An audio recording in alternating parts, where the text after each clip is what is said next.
ನನ್ನ ಸ್ವಲ್ಪ ಸಾರ್ವಜನಿಕನಾಗಿ ಈ ಪ್ರಶ್ನೆ ನಾನು ಕೇಳಿದ್ದೆ ಆದ್ರೆ ಏನ್ ಸರ್ಕಾರ ಏನ್ ನಿರ್ಧಾರ ತಗೊಳಕತ್ತೆ ಇದನ್ನ ನಾನು ಸ್ವಾಗತಿಸ್ತೀನಿ ಮತ್ತೆ ಅದಕ್ಕೆ ಬೆಂಬಲವಾಗಿ ನಿಲ್ತೀನಿ. ಕಾರಣ ಯಾಕಂದ್ರೆ ಒಂದು ಸಂಘ ಪರಿವಾರ ಅಂತ ಏನ್ RSS ಅಂತ ಇವತ್ತೇನಿದೆ ಅದು ಸಂವಿಧಾನವನ್ನು ಒಪ್ಪಿದ್ದೇ ಆದ್ರೆ ಅಥವಾ ರಾಷ್ಟ್ರ ಸಂವಿಧಾನವನ್ನು ಒಪ್ಪಿದ್ದೇ ಆದ್ರೆ ಅಥವಾ ರಾಷ್ಟ್ರ ಧ್ವಜವನ್ನೇ ಒಪ್ಪಿದ್ದೇ ಆದ್ರೆ ಸಂವಿಧಾನದ ಅಡಿಯಲ್ಲಿ ಅದು ನೋಂದಣಿ ಆಗ್ಬೇಕು. ಅವರು ಸಂವಿಧಾನವನ್ನು ಒಪ್ಪಲ್ಲ, ಸಂವಿಧಾನದ ಹಿನ್ನೆಲೆಯಲ್ಲಿ ಬಂದಂತ ರಾಷ್ಟ್ರ ಧ್ವಜ ಆಗ್ಲಿ ರಾಷ್ಟ್ರ ಗೀತೆಯನ್ನು ಒಪ್ಪದ ಕಾರಣಕ್ಕಾಗಿ ನಾವು ಈ ದೇಶದ ಸಂಘಟನೆ ಅಂತ ಹೆಂಗ್ ಒಪ್ಲಿಕ್ಕೆ ಸಾಧ್ಯ? ನೀವು ಸಂವಿಧಾನವನ್ನು ಒಪ್ಪಿದಾಗ ಮಾತ್ರ ಈ ದೇಶದಲ್ಲಿ ಇರ್ಲಿಕ್ಕೆ ಸಾಧ್ಯ ಮತ್ತು ನಿಮ್ಮ ಕಾರ್ಯಚಟುವಟಿಕೆ ಮಾಡ್ಲಿಕ್ಕೆ ಸಾಧ್ಯ. ಸರ್ಕಾರಿ ಸ್ವಾಮ್ಯ ಸಂಸ್ಥೆ ಒಳಗಡೆ ಒಂದು ನೋಂದಣಿ ಆಗದ ಸಂಘಟನೆಯ ಕಾರ್ಯಕ್ರಮಗಳನ್ನ ರೂಪುರೇಷೆಗಳನ್ನ ಮಾಡೋದ್ರಿಂದ ಅಲ್ಲಿ ಕಲಿತಕ್ಕಂತ ಮಕ್ಕಳ ಮೇಲೆ ಯಾವ ರೀತಿಯ ಪರಿಣಾಮ ಬೀರುತ್ತದೆ ಬಹಳ ಗಂಭೀರವಾಗಿ ಆಲೋಚನೆ ಮಾಡಬೇಕು. ಪ್ರತಿ ಸಲ ನಾವು ನೋಡ್ತಾ ಇರ್ತೀವಿ ಸಾರ್ವಜನಿಕ ಸ್ಥಳಗಳಲ್ಲಿ ಏನಂದ್ರೆ ಕೋಲ್ ಹಿಡಿದು ಒಂದು ಕೋಲ್ ಅಂತಂದ್ರೆ ಆಯುಧ ಅಂತಾನೆ ಪರಿಗಣನೆ ಆಗಿರುತ್ತೆ ಕಾನೂನುಬದ್ಧವಾಗಿ.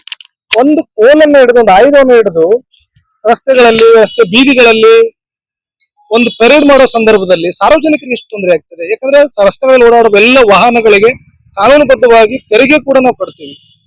ತೆರಿಗೆ ಕಟ್ಟಿದಂತ ಸಂದರ್ಭದಲ್ಲೂ ಕೂಡ ನೀವು ಅಡಚಣೆಯನ್ನು ಮಾಡಿ ಒಂದು ನೋಂದಣಿ ಆಗದಿರುವ ಸಂಘಟನೆಯ ಮೂಲಕ ಸಾರ್ವಜನಿಕ ತೊಂದರೆ ಮಾಡೋದಲ್ಲ, ಅದು ಬಹಳ ಏನಂತಾರೆ ಭಾರತ ಸಂವಿಧಾನಕ್ಕೆ ಮಾಡುವ ಅವಮಾನ. ಹಂಗಾಗಿ ಭಾರತ ಮತ್ತೆ ಪ್ರಿಯಾಂಕ್ ಖರ್ಗೆ ಅವರು ಬರೆದಂತ ಪತ್ರದಲ್ಲಿ ಬಹಳ ಸ್ಪಷ್ಟವಾಗಿ ಉಲ್ಲೇಖ ಮಾಡಿದ್ದಾರೆ. ಬಹುಶಃ ಸಂಘ ಪರಿವಾರಗಳಿಗೆ ಬೆಂಬಲ ನೀಡುವಂತ ಬೇರೆ ಈ ಪಕ್ಷಗಳಿಗೆ ನಾನು ಹೇಳಕ್ ಬಯಸೋದೇನೆ ಅಂದ್ರೆ ಬಹಳ ಸ್ಪಷ್ಟವಾಗಿ ಬರೆದ ಲೆಟರ್ ಒಂದು ಸಾರಿ ಓದ್ರಿ. ನಿಮಗೆ ಓದಿನ ಕೊರತಿರೋ ಕಾರಣಕ್ಕಾಗಿ ಅನೇಕ ಗೊಂದಲಗಳು ದಾರಿ ಆಗ್ತದೆ. ಅವ್ರಿಗೆ ಏನು ಉಲ್ಲೇಖ ಮಾಡಿದ್ದಾರೆ? RSS ಅನ್ನ ಬ್ಯಾನ್ ಮಾಡ್ರಿ ಅಂತಲ್ಲ, ಸರ್ಕಾರಿ ಸ್ಥಳಗಳಲ್ಲಿ ಶೈಕ್ಷಣಿಕ ಕೇಂದ್ರಗಳಾಗಿರ್ಬೋದು, ಸರ್ಕಾರಿ ಇಲಾಖೆಯ ಆವರಣಗಳಾಗಿರ್ಬೋದು, ಮತ್ತೆ ಧಾರ್ಮಿಕ ದತ್ತಿ ಇಲಾಖೆಗೆ ಸಂಬಂಧಪಟ್ಟ ದೇವಾಲಯಗಳ ಒಳಗಡೆ ಸಂಘ ಪರಿವಾರದ ಕಾರ್ಯಚಟುವಟಿಕೆಗಳನ್ನ ನಿಷೇಧ ಮಾಡ್ರಿ ಅನ್ನೋದನ್ನ ಅವರು ಹೇಳಿದ್ದಾರೆ. ಇದೇನು ದೇಶದಲ್ಲಿ ಮೊದಲಲ್ಲ, ಈ ಹಿಂದೆನೂ ಕೂಡ ತಮಿಳುನಾಡಲ್ಲಿ ಈ ಕಾನೂನು ಜಾರಿ ಇದೆ. ಅದನ್ನ ಮಾದರಿಯಾಗಿ ಇಟ್ಕೊಂಡು ತಂಬರಂತ ಇದ್ರೆ ಹೊರತಾಗಿ ಇದನ್ನೇನೋ ಎಲ್ಲೋ ಅಫ್ಘಾನಿಸ್ತಾನದಲ್ಲೋ ಪಾಕಿಸ್ತಾನದಲ್ಲೋ ಜಾರಿ ಮಾಡಿರ್ತಕ್ಕಂಥ ಕಾನೂನು ಅಲ್ಲ. ನಮ್ಮದೇ ದೇಶದ ನಮ್ಮದೇ ಗಣರಾಜ್ಯ ವ್ಯವಸ್ಥೆ ಇರ್ತಕ್ಕಂಥ ತಮಿಳುನಾಡು ಸರ್ಕಾರ ಇಂಪ್ಲಿಮೆಂಟ್ ಮಾಡ್ಯದ, ಅದನ್ನ ಇಲ್ಲಿ ತಗೊಂಬರ್ರಿ ಅಂತ ಹೇಳ್ತಾ ಇದಾರೆ. ಅದನ್ನ ತರ್ರಿ ಅಂತ ಸರ್ಕಾರಕ್ಕೆ ಅಪ್ರೋಚ್ ಆದಂತ ಒಬ್ಬ ಮಂತ್ರಿಗಳಿಗೆ ಅವಾಚ್ಯ ಶಬ್ದಗಳನ್ನು ಬೈಯೋದು, ಕೊಲೆ ಬೆದರಿಕೆ ಹಾಕುವಂತದ ಆಗ್ತಾ ಇದೆಯಲ್ಲ, ಇದು ಪ್ರಜಾಪ್ರಭುತ್ವಕ್ಕೆ ಒಂದು ದೊಡ್ಡ ಮಾರಕ.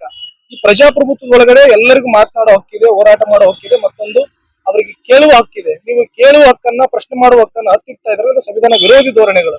ಇದನ್ನ ಮೊದಲು ನೀವು ನಿಲ್ಲಿಸಿ ಕಾನೂನುಬದ್ಧವಾಗಿ ಸಂವಿಧಾನಬದ್ಧವಾಗಿ ನೀವು ನಿಮ್ಮ ಸಂಘಟನೆಯನ್ನ ರಿಜಿಸ್ಟರ್ ಮಾಡಿದ ನಂತರದಲ್ಲಿ ನೋಂದಣಿ ಮಾಡ್ರಿ. ಆ ನಂತರದಲ್ಲಿ ನೀವು ಮಾತನಾಡಿ. ಮತ್ತೆ ನೀವು RSS ಗೆ ಬರ್ತಕ್ಕಂಥ ದೇಣಿಗೆ ಹಣದ ಲೆಕ್ಕಾಚಾರ ಎಲ್ಲಿದೆ? ಬಹುಶಃ ನನಗೇನು ಅನಿಸ್ತಾ ಇದೆ ಅಂತಂದ್ರೆ ಈ ದೇಶದ ಭ್ರಷ್ಟ ಅಧಿಕಾರಿಗಳ, ಭ್ರಷ್ಟ ರಾಜಕಾರಣಿಗಳ, ದೊಡ್ಡ ದೊಡ್ಡ ಉದ್ಯಮಿಗಳ, ಈ ದೇಶದಲ್ಲಿ ಸಾಲ ಮಾಡಿ ದೇಶ ಬಿಟ್ಟು ಓಡತಕ್ಕಂತ ಉದ್ಯಮಿಗಳ ಹಣವನ್ನ ಬ್ಲಾಕ್ ಮನಿಯನ್ನ ವೈಟ್ ಮನಿ ಮಾಡುವ ಒಂದು ವ್ಯವಸ್ಥಿತವಾಗಿ ಸಂಘ ಕೆಲಸ ಮಾಡ್ತಾ ಇದೆ. ಅದು ಮಾಡಿದ್ರೆ ನೀವು ದೇಶ ಪ್ರೇಮಿಗಳು ಅಂತ ಹೇಳ್ತಾರಲ್ಲ, ದೇಶ ಪ್ರೇಮಿಗಳು ಅಂದ್ರೆ ನೀವು ಪ್ರೂವ್ ಮಾಡ್ರಿ, ಸಂವಿಧಾನವನ್ನು ಒಪ್ಪಿಗೆಳ್ರಿ, ಸಂವಿಧಾನ ಅಡಿಯಲ್ಲಿ ನೋಂದಣಿ ಮಾಡ್ರಿ, ರಾಷ್ಟ್ರ ಧ್ವಜವನ್ನು ಗೌರವಿಸ್ರಿ, ರಾಷ್ಟ್ರ ಗೀತೆಯನ್ನು ಗೌರವಿಸ್ರಿ, ಈ ನೆಲದ ಕಾನೂನನ್ನು ಗೌರವಿಸಿ ನಡೆದುಕೊಂಡಿದ್ದೆ ಆದ್ರೆ ಆಗ ನಾವು ಮುಂದಿನ ದಿನಮಾನಗಳಲ್ಲಿ ಆಲೋಚನೆ ಮಾಡಕ್ ಸರಿಯಾಗ್ತದೆ. ನೋಡಿ, RSS ಬಗ್ಗೆ ಹಗಲು ರಾತ್ರಿ ಚಿಂತೆ ಇರೋದು ಪ್ರಿಯಾಂಕ್ ಖರ್ಗೆ ಅವರಿಗೆ RSS ಬಗ್ಗೆ, ಬಿಜೆಪಿ ಬಗ್ಗೆ. ಅವ್ರಿಗೆ ಬೇರೆದೇನು ಚಿಂತೆ ಇಲ್ಲ. ಅವರ ಜಿಲ್ಲೆಯಲ್ಲಿ ಹೇಗೆ ಆಡಳಿತ ನಡೀತಾ ಇದೆ, ಅವರ ಜಿಲ್ಲೆಯ ಕುಂದುಕೊರತೆಗಳು ಏನಿದಾವೆ, ಅವ್ರ ಜಿಲ್ಲೆಯಲ್ಲಿ ಎಷ್ಟು ಮಹಿಳೆಯರ ಮೇಲೆ ಅತ್ಯಾಚಾರ ಆಗ್ತಾ ಇದೆ, ಪೋಸ್ಕೋ ಕೇಸಸ್ ಆಗ್ತಾ ಇದೆ, ಮಾಲ್ ನ್ಯೂಟ್ರಿಷನ್ ಇದೆ, ಎಜುಕೇಶನ್ ಸ್ಟೇಟಸ್, ಅವ್ರಿಗೆ ಇದು ಯಾವ್ದು ಚಿಂತೆನೇ ಇಲ್ಲ. ಬೆಳಗ್ಗೆ ಆದ್ರೆ ಸ್ಟಾರ್ಟ್ ಮನುಸ್ಮೃತಿ ಮತ್ತೆ RSS ಬಿಜೆಪಿ ಇದು ಬಿಟ್ಟು ಅವ್ರು ಯಾವ್ದು ಮಾತಾಡಿರೋದು, ಸ್ಟೇಟ್ಮೆಂಟ್ ಕೊಟ್ಟಿರೋದಂತೂ ನಾನಂತೂ ನೋಡಿಲ್ಲ. First thing.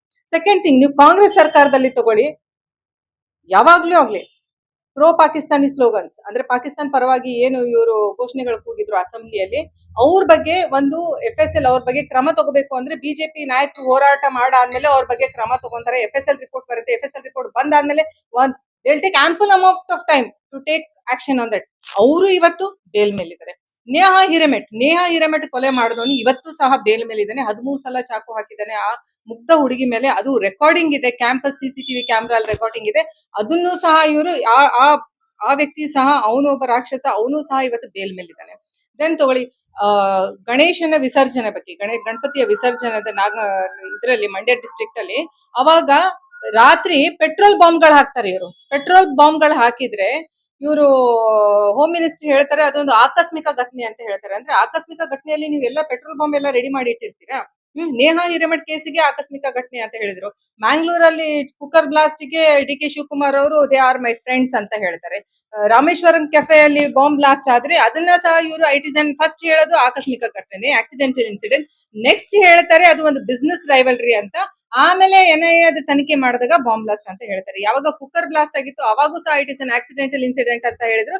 NIA ತನಿಖೆ ಮಾಡಾದ್ಮೇಲೆ ಗೊತ್ತಾಯ್ತು ಅವನು 90 ಮಿನಿಟ್ಸ್ ಅಂದ್ರೆ ಅದು ಧರ್ಮಸ್ಥಳದಲ್ಲಿ ಬಾಂಬ್ ಸ್ಫೋಟ ಆಗ್ಬೇಕಂತ ಅವ್ರು ಯೋಚನೆ ಮಾಡಿದ್ರು. ಬಟ್ ಅದು ಬೈ ಮಿಸ್ಟೇಕ್ 9 ಮಿನಿಟ್ಸ್ 9 ಸೆಕೆಂಡ್ಸ್ ಹಾಕಿರೋದಕ್ಕೆ ಅದು ಮಂಗಳೂರಲ್ಲಿ ಬಾಂಬ್ ಬ್ಲಾಸ್ಟ್ ಆಗಿದೆ. 9 ಸೆಕೆಂಡ್ಸ್ ಹಾಕಿದವನು ಅದು ಮಂಗಳೂರಲ್ಲಿ ಕುಕ್ಕರಲ್ಲಿ ಬಾಂಬ್ ಬ್ಲಾಸ್ಟ್.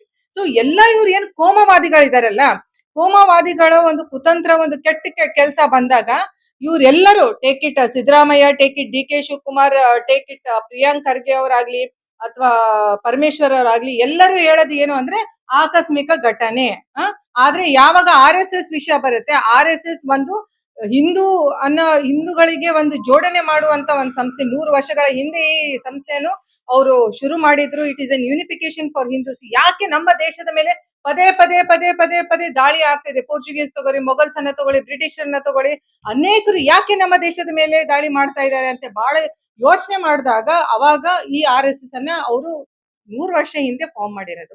ಈ RSS ನ ಸಂಘ ಸಂಸ್ಥೆಯಲ್ಲಿ ಶಾಖೆಗಳಾಗುತ್ತೆ. ಏನ್ ಮಾಡ್ತಾರೆ ಅಲ್ಲಿ? It is an open this one. ಇಲ್ಲೇನು ಮುಚ್ಚುಮರಿ ಮಾಡಂಗಿಲ್ಲ. ದೇಶಭಕ್ತಿ ಬಗ್ಗೆ ಜಾಗರಣೆ ಮಾಡ್ತಾರೆ, ಒಂದು ಕ್ಯಾರೆಕ್ಟರ್ ಬಿಲ್ಡಿಂಗ್ ಒಂದು ಮಾಡ್ತಾರೆ. ಇಲ್ಲಿ ಇವೆಲ್ಲ ಮಾಡೋದ್ರಿಂದ ನಮ್ಗೆ ಅನೇಕ ಒಬ್ರು got the eminent leaders of the world. I must say, ನಮ್ಮ ದೇಶದಲ್ಲಿ ಆದರಣೀಯ ನರೇಂದ್ರ ಮೋದಿ ಜಿ ತಗೋರಿ, ವಾಜಪೇಯಿ ಜಿ ತಗೋರಿ, ಗಡ್ಕರಿ ಜಿ ತಗೋರಿ, ಅಮಿತ್ ಶಾ ಜಿ ತಗೋರಿ, ಟೇಕ್ ಇಟ್ ರಾಜನಾಥ್ ಸಿಂಗ್ ತಗೊಳ್ಳಿ. You have the list of leaders. They all have, ಎಲ್ಲರಿಗೂ RSS ಬ್ಯಾಕ್ ಗ್ರೌಂಡ್ ಇದೆ. RSS is shown to the world. 80 ದೇಶಗಳಲ್ಲಿ RSS ನ ಶಾಖೆಗಳು ನಡೆಯುತ್ತೆ. ಫಿನ್ಲ್ಯಾಂಡ್ ರೀಸೆಂಟ್ಲಿ RSS ಬಗ್ಗೆ ಒಂದು ಸ್ಟ್ಯಾಂಪು ಸಹ ರಿಲೀಸ್ ಮಾಡಿದೆ.